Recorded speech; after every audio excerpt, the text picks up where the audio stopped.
RTP. 7:15. Don Ramón, está con nosotros la doctora Mariana Yumbay, ella es asambleísta por la provincia de Bolívar. Hablaremos sobre las reformas al Código de la Democracia y a la Ley de Orgánica de la Función Legislativa. Bienvenida a la mañana en RTP, asambleísta. Gracias por acompañarnos. Buenos días, ¿nos escucha?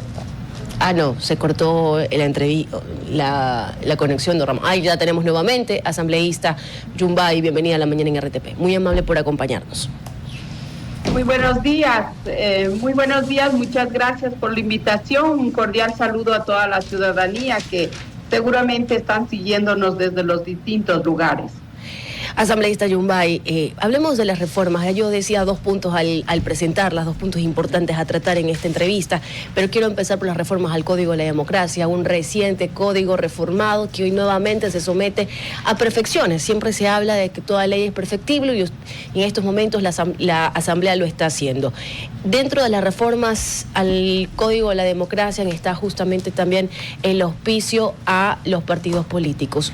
¿Cómo usted analiza y también cuál es la propuesta que usted considera que debe ir dentro de ese Código de la Democracia para la participación o el apoyo que tiene que dar el Estado a los partidos? Ya se sabe que la mayoría, justamente el oficialismo, está en desacuerdo de eso, pero ¿cuál es su criterio personal? ¿Cabe en estos momentos que los partidos y movimientos políticos tengan fondos propios y de ahí cómo se va a hacer el control de que estos fondos que obtengan para las campañas no sean ilícitos también? Bueno, primero decir que efectivamente en días anteriores se aprueba esta reforma al Código de la Democracia y personalmente yo me había pronunciado que no estoy de acuerdo en virtud de que termina lo más medular de esta reforma es precisamente el cambio de la metodología de asignación de escaños.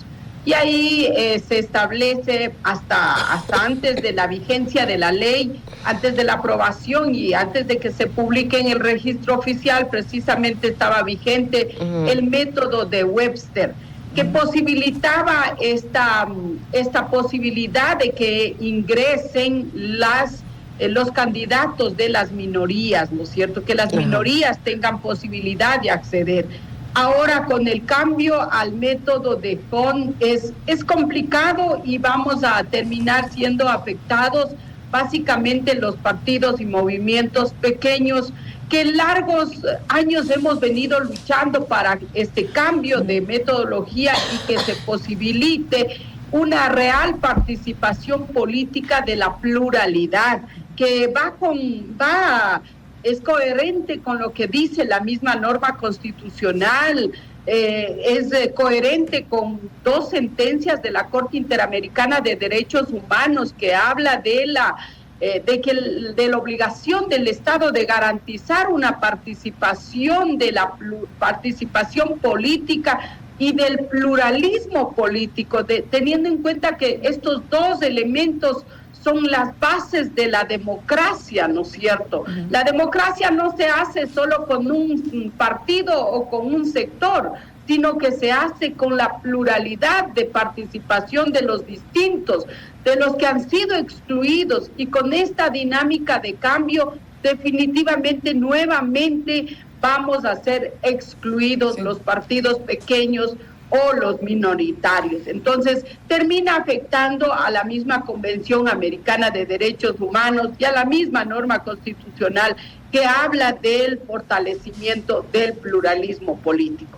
Eso por un lado. Por otro lado, yo creo que hay muchos elementos que cambiar en el Código de la Democracia si queremos realmente confiar en este espacio de participación política y democrática.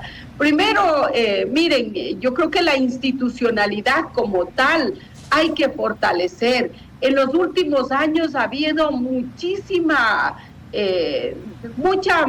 no sé, duda de toda la población que no ha habido una transparencia, ¿no es cierto? Mire, imagínese, están autoridades que ya creo que se han convertido en vitalicios. Eso no permite garantizar una verdadera democracia. ¿Cómo es que se mantienen tantos años en provincias no ha habido claridad, no han sido capaces de aplicar la ley para todos en igualdad de condiciones. Acuérdese que la normativa establecía que todos los candidatos tienen que sacar la licencia sin sueldo para hacer campaña, y resulta que ustedes conocen perfectamente que el candidato presidencial, que ahora es presidente, simplemente no sacó e hizo una campaña con toda la estructura, varios sectores. Sí, justamente, doctora. Son estos temas. Lo otro, en cuanto al control económico, yo creo que así se elimine el fondo partidario y que el Estado no le dé recursos a los partidos políticos. Hay tremendos riesgos, porque ahora mismo hay partidos políticos que no sé de dónde ni cómo, pero invierten muchísimo dinero. Y eso es muy preocupante. ¿Dónde está el control? Pero justamente ese control de la democracia es importante establecer estas pautas. Las pautas que usted propondría dentro de este Código de Democracia, ¿cuáles serían? ¿Cuáles serían ustedes, de acuerdo a su participación dentro de estas estructuras, cuáles ustedes serían los códigos que usted implantaría? Por ejemplo, el hecho de devolver nuevamente el método de Webster, ese sería una. El otro, necesitamos fortalecer la institucionalidad del Consejo Electoral, o sea, el mecanismo como de permanencia de estos consejeros y toda la estructura. Realmente no hay transparencia en todo el manejo, y por eso precisamente ha habido algunos cuestionamientos. ¿Qué más? Necesitamos depurar y fortalecer a la política. Imagínense, a mí me hubiese gustado muchísimo que ahí se plasme el hecho de que si hay autoridades que se alejan de su partido político o de su línea política, simplemente pierdan las curules, pierdan sus espacios a donde llegaron, y desafortunadamente eso no está. El tema de la revocatoria de mandato tiene que ser mucho más ágil. No es posible que tenga que demorarse tanto tiempo para posibilitar la revocatoria de mandato, ¿no es cierto? Son esos temas. Lo otro, desde el tema del control económico. Ajá. ¿Cómo se activan las organizaciones, en este caso UAFE, la misma Contraloría, entre otros? No existe un control, como acabo de señalar. Mira, en mi provincia, yo puedo dar fe. Nosotros no hemos gastado recursos, sino hemos caminado haciendo campaña con propuestas, pero resulta que el resto va y entrega regalos entre recursos económicos, víveres, entre otros. ¿De dónde sacan todo ese dinero? ¿Quién está controlando eso? ¿Qué hace ahí el Consejo Nacional Electoral? Son esos temas los que hay que ir estableciendo en la normativa. Caso contrario, o sea, decir retiramos del fondo partidario no es suficiente, porque el resto van a seguir introduciendo más recursos económicos sin saber de dónde, ¿no es cierto? Asambleísta Yumbay, ya ocurre actualmente. Solamente para confirmar y que quedara en claro, entonces usted votó en contra de esta reforma, ¿verdad? Por supuesto. Usted no formó parte de esa facción de Pachacuti que sí votó a favor. Yo no soy de esa facción, yo analizo cada iniciativa. Y más allá de eso, yo tengo memoria histórica. Yo me acuerdo, desde el movimiento hemos venido luchando por este método, por ejemplo, de Webster. Ahora, y es más, yo decía, hay autoridades, hay asambleístas que ahora mismo están sentados en la asamblea gracias a ese método, y no voy a ser incoherente decir ahora votemos en favor de otra metodología que nos va a terminar afectando. Ahora, asambleísta Yumbay, yo creo que dentro de los procesos que se siguen también para la aprobación de reformas, sobre todo del Código de la Democracia, se debió haber presentado un informe de mayoría y uno de minoría tal vez, o tal vez presentar otro tipo de propuestas. Me gustaría poder decirle a nuestros radioescuchas cómo finalmente quedó el código, las reformas al Código de la Democracia con el financiamiento político y rendición de cuentas y sanciones. Ya en estos momentos esta normativa o este proyecto de ley, hasta que sea, pues, está en el registro oficial ya asambleísta. ¿O todavía no se ha publicado? No. Ok, todavía no se ha publicado.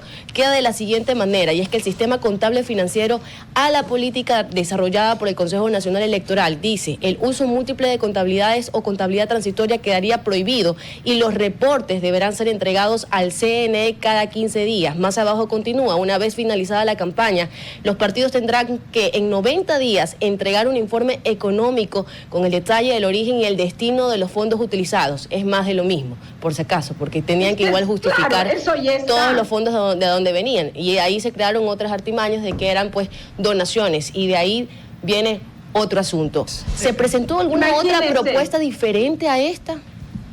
Mire, usted acaba de decir una verdad. Ahí se abre más el abanico porque se acepta las donaciones, incluidos de los migrantes, dice. O sea, se abre el abanico para que entre cualquier situación. Entonces, son nosotros, mire, usted decía, sí, debe haber habido debate, deben haber presentado propuestas. Nosotros hemos presentado observaciones, propuestas. Sin embargo, en la Asamblea, ahí no se escucha a la minoría. Quienes tienen los votos, simplemente ya es suficiente que haya votos y aprueba. El resto pueden ser propuestas totalmente ajustadas a la norma constitucional, simplemente son inobservadas. En ese sentido, yo he presentado una propuesta de reforma al Código de la Democracia y está en camino. Aspiro que sea aprobado. Ojalá, porque yo estoy planteando, por ejemplo, la sanción para los que se dedican a la prostitución política, a los transfugistas, ¿no es cierto?, a los que se cambian de la noche a la mañana, se cobijan de una bandera, llegan y se cambian. Todo eso está planteado en este Código de la Democracia. Y lo otro, que si hablamos de pluralidad, pues tiene que respetarse esa pluralidad. En el caso del movimiento Pachacuti, miren, no han sido capaces de entender los mecanismos de selección de nuestros candidatos.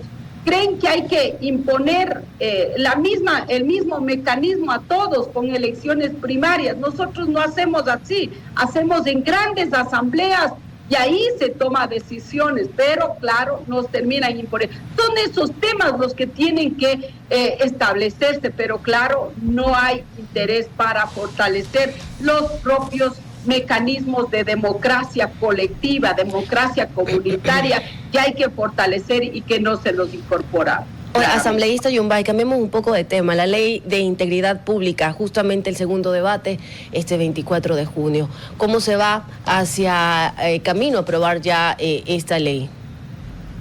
Bueno, mire, esta ley, el primer proyecto que llegó a la Asamblea, yo había revisado y me parecía bastante interesante.